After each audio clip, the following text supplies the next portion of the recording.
Varicose veins కి సరైన చికిత్స కోసం సంప్రదించండి ఎవిస్ హాస్పిటల్. జై శ్రీకృష్ణ. దివ్య ధనుర్మాస వ్రతంలో అప్పుడే చూస్తూనే 9వ రోజుకి మనం చేరుకున్నాం. ఆండాళ్ తల్లి మిగిలినటువంటి తన అందరి స్నేహితురాళ్లతో కలిపి స్వామి శ్రీకృష్ణుడి దగ్గరికి చేరటానికి ఆయన ఒక వ్రతం చెయ్యాలి, దేశమంతా లోకమంతా సుభిక్షంగా ఊరంతా చక్కటి వానలతోటి ఉండాలి అంటే ఏమి వ్రతం చెయ్యాలి అనే దాని గురించి, ఎలా చెయ్యాలి అనేది చెప్తారు. కాబట్టి వెళ్ళండమ్మా కృష్ణుడి దగ్గరికి అని పెద్దలే పంపిస్తున్నారన్నమాట. అలా వెళ్ళేటప్పుడు ఒక్కొక్క గోపికలు అందరు కలిపి వెళ్ళాలి అని అందరూ తెల్లవారుజామునే ఇంకా చీకటి విడక ముందే బయలుదేరారు. అలాంటి సమయంలో కొంతమంది గోపికలు పాపం నిద్ర మెలకు కాక వీరితో కలవలేదు. అలా ఎవరైతే కలవలేదో ఒక్కొక్కరిని కలుపుకుంటూ వెళ్తుంది ఆండాళ్ తల్లి. దీనివల్ల మనకి తెలియాల్సిన విషయం ఏంటి? ఎవరైనా భక్తి సాంప్రదాయంలోకి వారికిగా వారు రాకపోయినా మనం వారికి ఇందులో ఉండేటటువంటి ఆనందాన్ని తెలియచేసి వారికి అర్థమయ్యేలాగా చెప్పి వారిని కలుపుకొని భగవత్ సన్నిధికి వెళ్ళాలి అని అర్థం అన్నమాట. అలా ఇప్పటి వరకు ఒక 3 గోపికలు అయిపోయారు. 6వ పాసురం నుంచి ప్రారంభిస్తే 6, 7, 8 3 పాసురాలలో 3 తరహాలైనటువంటి ప్రవృత్తి స్వభావము కలిగినటువంటి ఆ గోపెమ్మలతోని నిద్ర లేపడం జరిగింది. ఇప్పుడు 4వ గోపిక నిద్ర మేలుకొలుపు పడుతుంది. అసలు ఈ వేల్టి గోపిక ఎంత గొప్ప గోపిక అంటే, అందరూ కృష్ణుడు వెనక పడుతుంటే కృష్ణుడు ఈవిడ వెనక పడతాడట. వాళ్ళ నాన్నగారు ఒక పెద్ద భవంతి కట్టుకుందాము అని రకరకాల మణులు, రతనాలు, మాణిక్యాలు అన్నీ తెప్పించి పెడితే మంచివన్నీ కూడా ఈ గోపికకి భవనం కట్టించాడట.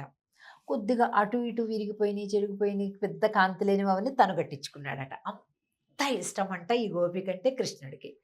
కానీ ఆవిడ కూడా లోపల పడుకొని పోయింది. ఇంకా ఎందుకు ఇష్టము అంటే చాలా గొప్ప జ్ఞానం కలిగిన గోపికట ఈ గోపిక. మంచి శాస్త్రాలు చదివిన గోపిక అన్నమాట. ఎన్నో శాస్త్రాలు చదివిందట. గొప్ప విద్యావంతురాలు, గొప్ప పండితురాలు. స్వామికి చాలా ప్రీతినట. అంటే భగవంతుడికి జీవుడికి ఎన్ని రకాల సంబంధాలు ఉంటాయో, నవవిధ సంబంధాలు ఉంటాయండి. అందరికీ ఉంటాయి. నువ్వు భగవంతుణ్ణి నమ్మినా నమ్మకపోయినా, ప్రేమించినా ప్రేమించకపోయినా, నువ్వు నాస్తికుడువైనా ఆస్తికుడువైనా ఏం చేసినా ఆ సంబంధం ఉంటుంది. గుర్తించడమా, ఎంత గుర్తించడము, గుర్తించకపోవడమా అది సమస్య. అలా ఈ గోపిక పరిపూర్ణమైనటువంటి భగవత్ నవవిధ సంబంధ జ్ఞానం కలిగినటువంటిది అనమాట. నవవిధ భక్తులు కలిగినటువంటి గోపిక అన్నమాట. ఆ గోపికని చూద్దాం. తూమణి మాడత్ 9వ పాశ్రం అండి. తూమణి అంటే పరిశుద్ధమైనటువంటి మణులతోటి నిర్మింపబడినటువంటి భవనములో నిద్రించేటటువంటి ఓ అమ్మా అని అర్థం అనమాట. పాశ్రాన్ని చూద్దాం. మేము నిదానంగా చెప్తాం, మీరు కూడా కంగారు పడకుండా నిదానంగా, ఎందుకంటే కొద్దిగా ద్రవిడ భాష కదా, అందరికి కొత్తగా ఉంటుంది. మనం చదివేది సరిగ్గా చదువుతున్నామా లేదా అని ఉంటుంది. ఇలాగ అల్లాన్ తిరుప్పావై అనమాట. వాటి ద్వారా బాగా ఎక్కువ మంది నేర్చుకొని కూడా ముందుకు వస్తున్నారు.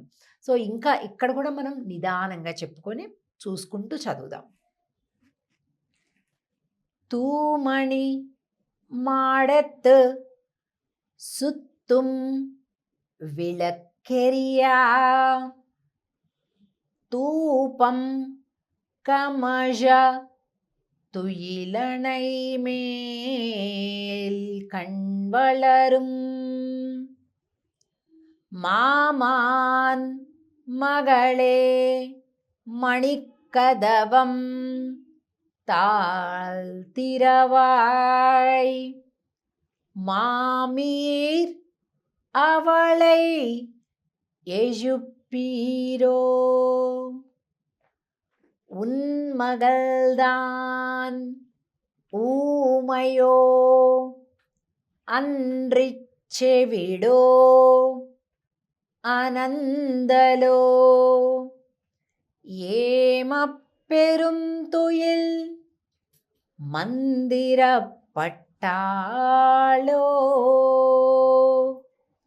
மாமாயன் மாதவன் வைகுந்தன் என்றென்று நாமம் பலவும் நவின்று ఏలోరెంబావాయ్.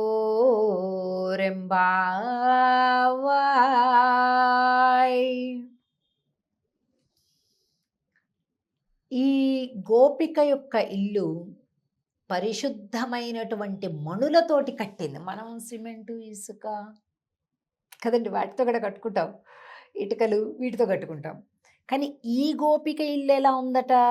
మంచి మంచి మణులు, కింపులు, వజ్రాలు, పచ్చలు, వైడూర్యాలు, మొత్తం ముత్యాలు వీటితో ఉందట. తూమణి మాడత్తు సుత్తుం విళక్కు ఏరియా. ఈ లోపల ఉన్నటువంటివన్నీ కనిపిస్తున్నాయంట బయటికి. లోపల ఏమేమవుతుంది అని. ఎలా ఉందంట? ఈవిడ ఒక మంచం మీద హాయిగా పడుకొని ఉందంట. వాళ్ళ అత్త పక్కనే ఉందంట. వాళ్ళ అత్త పక్కనే వాళ్ళ అమ్మ కూర్చుంది. వీళ్ళు ఆమెను అత్త అని పిలుస్తున్నారు. వాళ్ళ అమ్మ కూడా పక్కనే కూర్చుందంట మంచం పక్కన. చుట్టూతో మంచిగా దీపాలు, హ్యాంగింగ్ దీపాలు, స్టాండ్ దీపాలు, అన్ని దీపాలు పెట్టుకుందంట. హాయిగా పడుకొని నిద్రపోయిందట. ఏంటండి దీపాలు అంటే? చుట్టూ దీపాలు అంటే జ్ఞానముతో నిండినటువంటి గోపిక, అనేక శాస్త్రాలలో పాండిత్యం కలిగినటువంటి గోపిక అని అర్థం అన్నమాట. చెప్తున్నారు.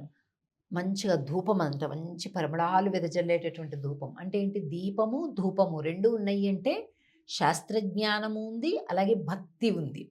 కొంతమందికి శాస్త్రజ్ఞానం ఉంటుంది, భక్తి ఉండదు. కొంతమందికి భక్తి ఉంటుంది, శాస్త్రజ్ఞానం తెలియదు. ఈవిడికి రెండు ఉన్నాయి. అది గొప్పతనం. అందుకని భగవంతుడికి చాలా ఇష్టమట, కృష్ణుడికి. హాయిగా పడుకొని ఉందట. మంచి పరిమళాలు వస్తుంటే మామీర్ మగళే అత్త లేవడంలా, నువ్వు లేపచ్చు కదా. ఆమె లేవడంలే. అంటే చెవిడో అనందులో ఏంటి? చెవుడైపోయిందా? మూగైపోయిందా? పలకచ్చు కదా ఒకసారి. వస్తున్నా అలా పలకచ్చు కదా. ఏమో పేరుంతో మందిర పట్టాలో ఏదో మంత్రం వేసినట్టు పడుకుంది ఏంటత్తా మీ కూతురు?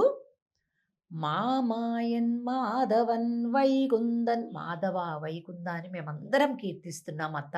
నీ పుత్రుని కూడా పంపించవు అంటున్నారు ఈ పాశ్రంలో. ఇంకా 10వ పాశ్రంలోకి రేపు ప్రవేశించబోతున్నాం. చూద్దాం. జై శ్రీకృష్ణ. ఆండాళ్ తిరువడిగళే శరణం.